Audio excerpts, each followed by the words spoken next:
Good morning mga kababayan. Meron tayong testimonya ng kababayan natin kung ano-ano lumabas sa kanya. Kung ano-ano yung lumabas sa kanya mula sa kanyang tiyan, inilabas ng Lunas at Acid Guard. Ito yung kanyang testimonya.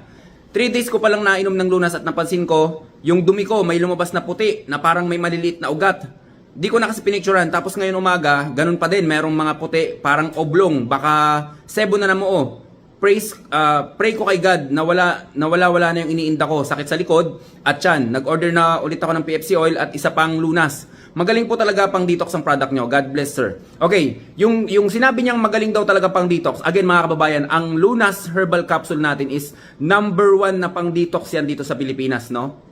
Talagang kayo na mismo nagpapatunay, mga testimonya na nagpapatunay. Kahit nga ba to kidney stone, gallstone, kahit plema, pati bulate, kung nakikita nyo lang yung mga testimony natin. No? Grabe kung saan sana dumadaan yung bulate. Basta makalabas lang siya sa katawan ng tao, no? Kung saan sana siya lumalabas. So, ganun kabisa yung produkto natin. And then, yes, PFC oil natin mga kababayan, mahusay din yan. Mga lamig-lamig sa katawan natin. Kung may mga nakakapa kayo dyan, parang bumubukol-bukol pag minamassage nyo. Maganda yan dahil meron niyang nano silver technology, which is hindi mo to basta-basta makikita sa mga oil.